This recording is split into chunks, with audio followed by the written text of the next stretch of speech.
Hello everyone, मैं रजनीश कुमार अपने YouTube channel are के मैथ मस्त में आपका स्वागत है। चलिए इस वीडियो में हम बात करने वाले हैं 12 क्लास के क्वेश्चन बैंक यानी 2023 के क्वेश्चन बैंक के बारे में, जो कि फिजिक्स का है। तो इस वीडियो में हम देखेंगे 2023 के फिजिक्स के टोटल ऑब्जेक्टिव क्वेश्चन, और इसमें न्यूमेरिकल का एक अलग हमने मतलब जितने भी न्यूमेरिकल 2023 के फिजिक्स के क्वेश्चन में पूछे गए थे तो उसका एक अलग से हमने वीडियो बनाया है, जो कि लिंक डिस्क्रिप्शन में दे रखा है। तो इसमें केवल हम सिर्फ आंसर बताएंगे आपको, और उसमें जो न्यूमेरिकल आएगा तो उसका एक कैसे क्वेश्चन का उतना आंसर होगा, तो उसका वीडियो हमने एक पहले से बनाकर लिंक डिस्क्रिप्शन में दे रखा है, तो उससे भी आप देख लीजिए, जिससे आपको पता चल जाएगा कि न्यूमेरिकल का कैसे आंसर उतना आ रहा है। तो चलिए इस वीडियो हम देखते हैं 2023 का फिजिक्स का क्वेश्चन का ऑब्जेक्टिव टोटल क्वेश्चन देखते हैं। तो यहाँ से देखिए रहा 2023 का सेट ई का क्वेश्चन है ये। तो किसी भी सेट से आप देख सकते हैं, बट सभी क्वेश्चन इधर उधर मिलेंगे। तो ये हमने सेट ई से लिया है, यहाँ पे 2023 का क्वेश्चन है। तो चलिए यहाँ से ऑब्जेक्टिव इसका क्वेश्चन देखते हैं। तो पहला ऑब्जेक्टिव यहाँ से देखिए शुरुआत होता है। देखिए यहाँ से पहला क्वेश्चन कर रहा है कि जब प्रकाश स्रोत और पर्दे के बीच की दूरी बढ़ा दी जाए तो फ्रिंज की चौड़ाई देखिए यहाँ पे बढ़ती है। देखिए यहाँ पे जो हमने हाईलाइट कर दिया है, यानी ये जो पीला कलर से हाईलाइट है, ये वाला भाग पीला कलर से हाईलाइट है, तो वहीं हमारा आंसर सभी में होंगे। तो इसमें हमने पहले से ही हाईलाइट करके रखा है कि टिक ना मारना पड़े इसे। तो ये वाला जो हाईलाइट में है वही आंसर है। और इसमें जितने भी न्यूमेरिकल आएंगे, जितने भी यानी 2023 के पेपर में जितने भी सारे न्यूमेरिकल आएंगे, तो उसका एक अलग हमने वीडियो न्यूमेरिकल का बनाया है, जिसका लिंक डिस्क्रिप्शन में है, तो उसके वो देख सकते हैं। यानी इसमें सिर्फ हम क्या करेंगे, सिर्फ आपको आंसर बताएंगे, और जो भी न्यूमेरिकल है उसमें तो उसका हल हमने एक अलग वीडियो में बनाया है, तो जिसका लिंक हमने डिस्क्रिप्शन में दे रखा है, तो उसे भी आप देख लीजिए, ताकि आपको न्यूमेरिकल अच्छे समझ में आ जाए। और इसमें कम से कम मान के चलिए कि 8 से 9 न्यूमेरिकल है, तो न्यूमेरिकल भी बहुत ही अहम है। चलिए दूसरा क्वेश्चन देखते हैं। यहाँ से दूसरा क्वेश्चन कर रहा है रेडियो सक्रियता का मात्रक है। तो रेडियो सक्रियता का मात्रक है क्यूरी। आगे देखिए 2 नंबर हो गया क्वेश्चन। तीसरा कह रहा है कि निम्नलिखित में किसको वेदन क्षमता सबसे निम्नलिखित में से किसकी वेदन क्षमता सबसे ज़्यादा होती है। तो ये गामा किरणें की क्या होती है, वेदन क्षमता सबसे अधिक होती है। आगे 4 नंबर देखिए कि टीवी प्रसारण के लिए किस आवृत्ति परास का उपयोग होता है। तो ये हो जाएगा 30 मेगाहर्ट्ज से 300 मेगाहर्ट्ज। और आगे देखिए 5 नंबर क्वेश्चन कह रहा है किसी भी प्रिज्म की वर्ण विक्षेपण क्षमता निर्भर करती है। तो ये हो जाएगा प्रिज्म के पदार्थ की प्रकृति पर, यानी बी ऑप्शन होगा। और आगे देखिए 6 नंबर क्वेश्चन कर रहा है लेजर क्रिया के लिए आवश्यक है। तो लेजर क्रिया के लिए संख्या परिवर्तन आवश्यक है, तो यानी डी ऑप्शन सही होगा। और आगे देखिए यहाँ से 7 नंबर क्वेश्चन कर रहा है कि प्रकाश अनुप्रस्थ तरंग है क्योंकि यह प्रदर्शित करता है। तो यह क्या प्रदर्शित करता है, ध्रुवण, तो बी ऑप्शन सही होगा। आगे देखिए 8 नंबर क्वेश्चन कर रहा है कि परावैद्युतांक का एसआई मात्रक क्या होता है। तो यहाँ से देखिए कूलाम मीटर स्क्वायर, और यहाँ पे प्रति कह सकते हैं प्रति न्यूटन, या फिर यहाँ से n का पावर -1 और m का पावर -2। तो ये हो गया डी ऑप्शन। और आगे देखिए 9 नंबर क्वेश्चन कि आवेशित संधारित्र पर कुल आवेश होता है। तो आवेशित संधारित्र पर कुल आवेश क्या होता है, 0 होता है, तो ए ऑप्शन सही होगा। और आगे देखिए यहाँ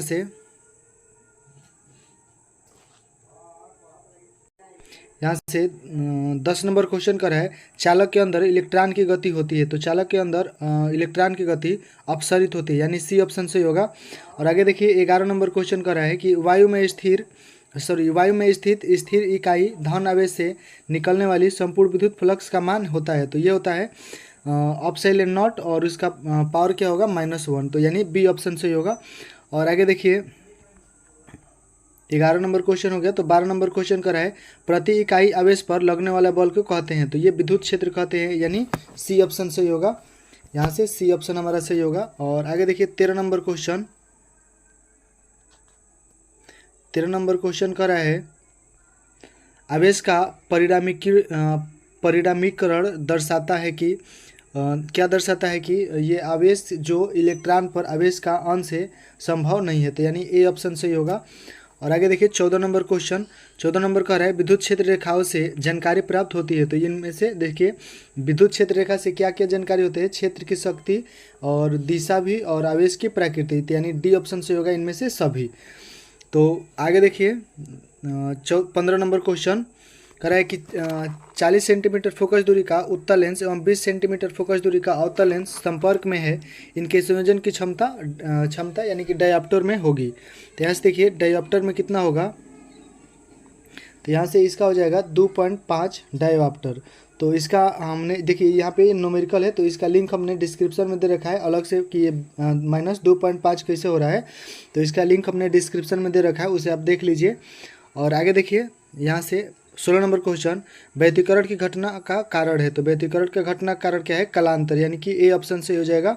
17 नंबर का है ध्रुवित प्रकाश उत्पन्न करने के लिए किसको प्रयुक्त किया जाता है, तो ये हो जाएगा निकाल प्रिज्म का प्रयुक्त किया जाता है। आगे देखिए 18 नंबर क्वेश्चन, 18 नंबर कह रहा है कि मतलब जो ये एरो का चिन्ह बनाया है, यहाँ से ये ऐसे एरो का चिन्ह बनाया है, जो यहाँ पे एरो का चिन्ह है जो बनाया है यहाँ पे ये वाला, तो कह रहा है ये किसका प्रतीक है, तो ये किसका प्रतीक है, डायोड का प्रतीक है। तो चलिए आगे देखते हैं क्वेश्चन। 18 नंबर हो गया। तो 19 नंबर क्वेश्चन कर रहा है ट्रांजिस्टर के प्रवर्धन गुणांक की इकाई होती है। यहाँ से देखिए प्रवर्धन गुणांक की इकाई क्या होती है, इनमें से कोई नहीं होता है, यानी उसका इकाई यानी मात्रक नहीं होता है उसका कोई, और इसका क्या होता है सिर्फ प्रवर्धन गुणांक, इकाई नहीं पूछ रहा है यहाँ पे। देखिए यहाँ इस क्वेश्चन में क्या पूछा है, इस क्वेश्चन में इकाई पूछ रहा है कि इकाई क्या होती है, तो इसका इकाई कोई नहीं होता है, तो यानी डी ऑप्शन होगा। और यहाँ से पूछता है अगर कि ट्रांजिस्टर के प्रवर्धन गुणांक कितना होता है, तो ये होता है 0.8 होता है। और प्रवर्धन गुणांक को कैसे सूचित करते हैं, तो यहाँ से अल्फा से सूचित करते हैं इसको। तो चलिए आगे क्वेश्चन देखते हैं। 20 नंबर कह रहे हैं निम्न में से कौन सा तर्क द्वारा सार्वजनिक तर्क द्वारा है, तो यहाँ से देखिए ये NAND हो जाएगा हमारा, डी ऑप्शन सही होगा। आगे देखिए 21 नंबर का है कि UHF आवृत्ति की तरंगें प्रायः कैसे संचारित होती है, तो ये हो जाएगा आंतरिक तरंग से, यानी डी ऑप्शन। आगे देखिए 22 नंबर क्वेश्चन कर रहा है 22 नंबर, दो विद्युत आवेश के बीच लगने वाला बल को नियंत्रित करने वाले नियम को कहा जाता है, तो ये हो जाता है कूलाम के नियम को कहते हैं। और 22 का डी ऑप्शन हो गया सही। आगे देखिए 23 नंबर क्वेश्चन, 23 नंबर कह रहा है कि बिंदु आवेश के कारण r दूरी पर विद्युत विभव का मान है, यानी विद्युत विभव का मान क्या होगा, तो ये हो जाएगा r के व्युत्क्रमानुपाती। आगे देखिए 24 नंबर क्वेश्चन कह रहा है किसी चालक के संवहन वेग तथा आरोपित विद्युत क्षेत्र के बीच संबंध है, तो ये हो जाएगा हमारा ए ऑप्शन सही, यानी VD और यहाँ से समानुपाती E। और आगे देखिए 24 नंबर क्वेश्चन कर रहा है कि 64 समरूप बूंद जिनमें से प्रत्येक की धारिता 5 μF है, कह रहा है कि मिलकर एक बड़ा बूंद बनाते हैं, बड़े बूंद की धारिता क्या होगी, तो ये हमने इसका भी हमने क्वेश्चन को सॉल्व करके अलग से वीडियो एक बनाया है, तो उसे देख लीजिए आप, उससे आपको पता चल जाएगा ये 20 कैसे आ रहा है। तो इस क्वेश्चन का आंसर हो जाएगा 20 μF। और आगे देखिए 26 नंबर क्वेश्चन कह रहा है कि विभवमापी से मुख्यतः क्या मापा जाता है, तो हो जाएगा विभवांतर, यानी 26 के सी ऑप्शन हो जाएगा सही। और आगे देखिए 27 नंबर क्वेश्चन कर रहा है अगर दो आवेशों के बीच की दूरी बढ़ा दी जाती है तो उनके विद्युत स्थितिज ऊर्जा होता है क्या होता है, घटता है, यानी कि ए ऑप्शन हो जाएगा सही। और 28 नंबर क्वेश्चन कर रहा है कि दो प्रतिरोध R एवं 2R को एक विद्युत परिपथ में श्रेणी क्रम में जोड़ा जाता है, फिर कह रहा है कि R तथा 2R में उत्पन्न ऊष्मीय ऊर्जा का अनुपात होगा, तो इसका भी देखिए 1:2 आएगा। अब कैसे आएगा, तो ये आप जाके वीडियो देख लीजिए, लिंक डिस्क्रिप्शन में है, तो वहाँ से आपको पता चल जाएगा कि 1:2 कैसे हो रहा है। तो आगे देखिए 29 नंबर क्वेश्चन कर रहा है जब किसी कुंडली में धारा 0.1 सेकेंड में 5 एम्पियर से 2 एम्पियर में परिवर्तित होती है तो 50 वोल्ट का औसत वोल्टेज उत्पन्न होता है। फिर कह रहा है कि कुंडली का स्वप्रेरकत्व है, तो यानी देखिए कुंडली का स्वप्रेरकत्व कितना आ जाएगा, 1.67 हेनरी आएगा। तो ये हो गया न्यूमेरिकल हमारा। चलिए आगे 29 नंबर क्वेश्चन हो गया, तो 30 नंबर देखते हैं। 30 नंबर कह रहा है द्वितीयक तरंगिकाओं की अवधारणा किसके द्वारा दी गई थी, तो ये हो जाएगा हाइगेंस के द्वारा, यानी सी ऑप्शन।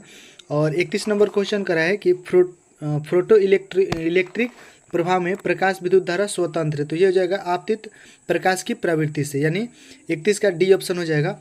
और 32 का है दृश्य स्पेक्ट्रम के रंगों में किसका अधिकतम तरंग होता है, तो ये हो जाएगा लाल रंग का। देखिए लाल रंग का तरंगदैर्घ्य कितना होता है, 625 से 750 नैनोमीटर 740 नैनोमीटर। और सबसे मान लीजिए यहाँ से पूछ सकता है, जैसे यहाँ पे पूछा है कि किसका तरंगदैर्घ्य सबसे अधिक होता है, तो लाल रंग का तरंगदैर्घ्य कम सबसे अधिक होता है, तो कम भी पूछ सकता है। तो कम किसका होता है, बैगनी रंग का कम होता है। कितना होता है, 400 नैनोमीटर होता है। तो नैनोमीटर को हम nm से सूचित करते हैं। आगे देखिए 33 नंबर क्वेश्चन कर है, किसी परमाणु का नाभिक बना होता है। तो देखिए किसी परमाणु का नाभिक प्रोटॉन और न्यूट्रॉन दोनों से बना होता है। तो ये हो जाएगा डी ऑप्शन। और 36 नंबर क्वेश्चन कर है, केवल धारिता युक्त प्रत्वर्ती धारा परिपथ में धारा एवं वोल्टता के बीच कलांतर होता है। तो ये होता है 90 डिग्री, ये होता है 90 डिग्री, यानी कि 34 का बी ऑप्शन होगा। चलिए आगे 35 नंबर क्वेश्चन देख लेते हैं। 35 नंबर क्वेश्चन कर है कि निम्नलिखित में से विद्युत चुंबकीय विकिरण का तरंगदैर्घ्य न्यूनतम है। तो ये हो जाएगा गामा किरण के लिए, तो डी ऑप्शन सही होगा। अब आगे चलिए 36 नंबर क्वेश्चन देखते हैं। कह रहा है निकेल है, तो निकेल देखिए क्या है, लौह चुंबकीय पदार्थ है। तो आगे देखिए अब 37 नंबर क्वेश्चन। 37 नंबर क्वेश्चन कर है, चुंबकीय याम्योत्तर एवं भौगोलिक याम्योत्तर के बीच का कोण कहलाता है। तो ये क्या कहलाता है, दिक्पात कहलाता है। तो आगे चलिए 38 नंबर क्वेश्चन देख लेते हैं। 38 नंबर क्वेश्चन कर है कि एक उभयोत्तल लेंस के प्रत्येक तल की वक्रता त्रिज्या 20 सेंटीमीटर तथा लेंस के पदार्थ का अपवर्तनांक 1.5 है। तो लेंस की फोकस दूरी होगी, तो लेंस की फोकस दूरी देखिए 20 सेंटीमीटर होगी। तो यहाँ से ये जितने भी न्यूमेरिकल आ रहे हैं तो आपको हम पहले ही बता चुके हैं कि उसका वीडियो एक अलग से हम बना चुके हैं, जिसका लिंक डिस्क्रिप्शन में है। तो उसे देख लीजिए, फिर आपको ये पता चल जाएगा कि कैसे ये आ रहा है। तो चलिए आगे 39 नंबर क्वेश्चन देख लेते हैं। 39 नंबर क्वेश्चन कर रहा है, एक ही तरंगदैर्घ्य के इलेक्ट्रॉन तथा प्रोटॉन की कौन सी भौतिक राशि समान होती है। तो ये हो जाएगा संवेग, यानी 39 का हमारा सी ऑप्शन हो जाएगा। और आगे देखिए 40 नंबर कह रहा है, नाभिकीय रिएक्टर में मंदक का कार्य है। तो यानी नाभिकीय रिएक्टर में मंदक का क्या कार्य है। तो ये हो जाएगा न्यूट्रॉन की गति मंद करना, यानी कि ए ऑप्शन हमारा सही हो जाएगा। तो चलिए 40 नंबर हो गया। 41 नंबर क्वेश्चन देख रहे हैं, कह रहे कि पी प्रकार के अर्धचालक के लिए अशुद्ध तत्व के रूप में प्रयोग किया जाता है। तो ये प्रयोग किया जाता है क्या, बोरान प्रयोग किया जाता है, यानी कि ए ऑप्शन 41 का हो जाएगा। और 42 नंबर चलिए क्वेश्चन देख लेते हैं। 42 नंबर का है, डायोड का उपयोग किया जाता है। तो डायोड का उपयोग दृष्टिकारी की तरह किया जाता है, तो यानी 42 का डी ऑप्शन हो गया। आगे चलिए 43 नंबर क्वेश्चन कर है, एक गोलीय दर्पण को पानी में डुबा दिया जाता है। तो इसकी फोकस दूरी, यानी फोकस दूरी क्या होगी, तो ये समान रहेगी, यानी 43 का सी हो गया। और आगे 44 नंबर क्वेश्चन देख लेते हैं। कह रहा है पूर्व आंतरिक परिवर्तन की स्थिति में परिवर्तन गुणांक का मान होगा। तो ये हो जाएगा 1, यानी कि 44 का हमारा 1 बी ऑप्शन हो जाएगा सही। 45 नंबर क्वेश्चन देख लेते हैं। कह रहा है 45 नंबर का है, पार्थिव दूरदर्शी द्वारा बना अंतिम प्रतिबिंब होता है। तो ये होता है काल्पनिक एवं वस्तु के अपेक्षा सीधा। तो 45 नंबर का हमारा बी ऑप्शन हो जाएगा। आगे देखिए 46 नंबर क्वेश्चन कर है, किसी LCR परिपथ में अनुनाद की स्थिति में आरोपित वोल्टेज तथा धारा के बीच कलांतर होता है। तो ये होता है 0, यानी कि डी ऑप्शन हो जाएगा। आगे देखिए 46 नंबर हो गया। तो 47 नंबर क्वेश्चन देखते हैं। एक ऊंचाई ट्रांसफार्मर के द्वितीय कुंडली में धारा का मान प्राथमिक कुंडली की तुलना में होता है। तो क्या होता है, कम होता है। द्वितीय कुंडली की तुलना में प्राथमिक कुंडली का तुलना क्या होता है, कम होता है। तो यानी 47 का बी ऑप्शन हो जाएगा। आगे देखिए 48 नंबर क्वेश्चन। 48 नंबर कह रहा है कि एक्स किरण है। तो एक्स किरण क्या है, विद्युत चुंबकीय तरंग है। तो ये हो जाएगा डी ऑप्शन। और 49 नंबर चलिए क्वेश्चन देख लेते हैं। 49 नंबर क्वेश्चन कर है, यदि किसी माध्यम में निर्वात में संपूर्ण आंतरिक परिवर्तन के लिए क्रांति कोण 30 डिग्री है तो माध्यम में प्रकाश का वेग होगा। तो देखिए इसमें इसका कोई भी ऑप्शन, यानी ये ए बी सी और डी ऑप्शन जो दिया है, तो इसमें क्या है, चारों में से कोई ऑप्शन नहीं है। तो ये कैसे नहीं है, इसका हमने बताया है, पहले वीडियो में देख लीजिए आप उसको, न्यूमेरिकल का जो वीडियो है जिसका लिंक डिस्क्रिप्शन में है, तो उसको देख लीजिए, उसमें आपको पता चल जाएगा कि इसमें से कोई ऑप्शन नहीं है। यानी देखिए यहाँ पे क्या होना चाहिए कि ये वाला ऑप्शन आता, बट यहाँ पे पावर 8 रहता तो होता, तो इसमें रॉन्ग ऑप्शन है यहाँ पे। तो आगे चलिए क्वेश्चन देख लेते हैं। आगे क्वेश्चन कर है 50 नंबर कि 6 μF धारिता की 3 संधारिता उपलब्ध है। कर है कि उनके द्वारा प्राप्त न्यूनतम अधिकतम धारिता होती है। तो ये होती है हमारा, देखिए 2 μF और 18 μF। तो ये हो जाएगा 50 का सी ऑप्शन। आगे देखिए 51 नंबर के क्वेश्चन में भी रॉन्ग ऑप्शन है। देखिए हमने पहले से यहाँ पर लिखा है कि इसका ऑप्शन क्या है, रॉन्ग है। तो ये कैसे रॉन्ग होगा, तो हमने जो वीडियो बनाया है उसमें आप देख लीजिए, पता चल जाएगा आपको कि इसमें कोई ऑप्शन नहीं दिया है वो। तो चलिए आगे क्वेश्चन देखते हैं। 52 नंबर का है, LR परिपथ की प्रतिबाधा होती है। तो LR परिपथ की प्रतिबाधा, यानी कि ये हो गया R root under R square plus omega square और एल स्क्वायर। चलिए 53 नंबर क्वेश्चन देख लेते हैं। 53 नंबर क्वेश्चन कर है एक वृत्तीय धारावाही लूप की त्रिज्या दुगुनी तथा धारा आधा कर दिया जाता है तो इसका चुंबकीय आघूर्ण हो जाएगा। तो देखिए इसका चुंबकीय आघूर्ण क्या हो जाएगा, दुगुना हो जाएगा। चलिए अब आगे 54 नंबर क्वेश्चन देख लेते हैं। 54 नंबर कह रहा है कि एक चौक कुंडली का स्वप्रेरकत्व 5 हेनरी है, इसे बहती धारा 2 एम्पियर प्रति सेकेंड की दर से बढ़ रही है। तो कह रहा है चौक कुंडली का प्रेरित विद्युतवाहक बल होगा, तो प्रेरित विद्युतवाहक बल कितना होगा, -10 वोल्ट। आगे देखिए 55 नंबर क्वेश्चन। 55 नंबर क्वेश्चन कर है पृथ्वी का चुंबकीय आघूर्ण है, तो पृथ्वी का चुंबकीय आघूर्ण कितना है, 8.0 × 10⁻22 जूल, और ये हो जाएगा प्रति टाइम यानी कि समय है यहाँ पे। और आगे देखिए 55 हो गया। तो 56 नंबर क्वेश्चन। 56 नंबर क्वेश्चन कर है कि विद्युत चुंबकीय तरंग में विद्युतीय तरंग तथा विद्युतीय तरंग के बीच कालांतर होता है, तो ये क्या होता है, शून्य होता है। तो यानी इसका ऑप्शन हो जाएगा डी।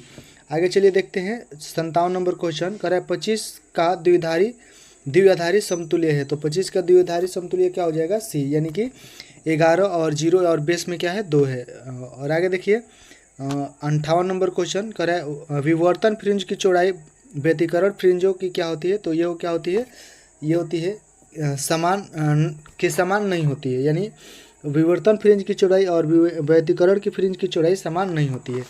आगे चलिए 58 हो गया। तो 59 नंबर क्वेश्चन देख लेते हैं। 59 नंबर का है प्रकाश वर्ष का बराबर होता है, प्रकाश वर्ष का मान बराबर होता है, तो प्रकाश वर्ष का मान इसमें देखिए ये ए वाला ऑप्शन है, यानी 9 पे 9.46 × 10⁻15 मीटर। आगे देखिए 60 नंबर क्वेश्चन। जब किसी एमीटर को शंट किया जाता है तो तब कह रहा है कि तब परिपथ का कुल प्रतिरोध तो क्या होगा, प्रतिरोध क्या होगा, घटेगा, यानी घटता है, तो यानी बी ऑप्शन हो जाएगा। 61 नंबर क्वेश्चन देख लेते हैं। कह रहे 61 नंबर क्वेश्चन किसी अर्धचालक का तापमान गुणांक का मान होता है, तो ये होता है ऋणात्मक। तो चलिए आगे क्वेश्चन देख लेते हैं। 62 हो गया। 62 नंबर क्वेश्चन कह रहे यदि इलेक्ट्रॉन में आवेशित कण का आवर्तकाल t तथा महत्तम चाल v हो तो यहाँ से देखिए क्या हो जाएगा, ये हो जाएगा सी ऑप्शन, t समानुपाती 1/v। आगे देखिए 63 नंबर क्वेश्चन करें वान डी ग्राफ जनित्र एक ऐसी विद्युत स्थितिक युक्ति है जिससे उत्पन्न होता है, तो देखिए क्या उत्पन्न होता है, केवल उच्च वोल्टेज, यानी कि बी ऑप्शन होगा। चलिए 64 नंबर क्वेश्चन देख लेते हैं। 64 नंबर का है एक रेडियो समस्थानिक की अर्ध आयु 5 दिन है, कह रहा है 20 दिन के बाद के लिए गए नाभिकों का अविघटित अंश होगा, तो ये हो जाएगा 1/16। तो आगे देखिए 64 हो गया। 65 नंबर क्वेश्चन देखते हैं। 65 नंबर कह रहा है दो आवेशों के बीच की विद्युत बल एवं गुरुत्वीय बलों का अनुपात निम्न में से किस रूप में होता है, तो ये होता है देखिए यहाँ से 10⁻42, यानी कि ए ऑप्शन सही होगा। आगे देखिए 66 नंबर क्वेश्चन कर रहा है दो आवेश Q को मिलाने वाली रेखा के बीच एक आवेश Q रखा जाए तो आवेशों के इस व्यवस्था में संतुलन के लिए Q का मान होगा, तो Q का देखिए क्या मान हो जाएगा यहाँ से Q/-Q/4, तो 66 का बी ऑप्शन हो जाएगा। 67 नंबर क्वेश्चन कर रहा है विद्युतीय द्विध्रुव आघूर्ण P वेक्टर एवं विद्युतीय क्षेत्र की तीव्रता E वेक्टर के बीच का कोण का मान कितना होगा कि द्विध्रुव स्थिर समाव्यवस्था स्थिर में रहे, तो इसका हो जाएगा 0, यानी कि 67 का डी ऑप्शन। 68 नंबर का है निम्नलिखित में से कौन भौतिक राशि है, तो यहाँ से देखिए भौतिक राशि कौन सा है, विद्युत तीव्रता। आगे देखिए 68 नंबर हो गया। तो 69 नंबर क्वेश्चन। 69 नंबर का है दो तरंगे y1 और y1 बराबर 4 sin ωt एवं y2 बराबर 3 cos ωt से उत्पन्न व्यतिकरण का आयाम का महत्तम मान होता है, तो ये देखिए 5 होता है। तो ये भी हमने इसका भी हल कैसे 5 हो रहा है इसका भी निकाला है, वीडियो में आप जाके देख लीजिए न्यूमेरिकल का। ये हमारा हो गया लास्ट क्वेश्चन 2023 का लास्ट क्वेश्चन, जो कि 70 नंबर क्वेश्चन है। कह रहा है परिनालिका में चुंबकीय ऊर्जा घनत्व सूत्र है, तो परिनालिका ऊर्जा में चुंबकीय ऊर्जा सूत्र हो जाएगा B/2μ0। तो ये हो गया हमारा 2023 का पूरा टोटल 70 क्वेश्चन, और जिसमें जो न्यूमेरिकल क्वेश्चन थे तो उसका वीडियो का हल करके लिंक डिस्क्रिप्शन में दे रखा है, तो उसे भी आप देख लीजिए, उसमें आपको उसके समझ में आ जाएगा कि कैसे न्यूमेरिकल का उतना आंसर हो रहा था। यदि वीडियो आपको पसंद आया है तो लाइक कीजिए, कमेंट कीजिए और शेयर कीजिए। धन्यवाद।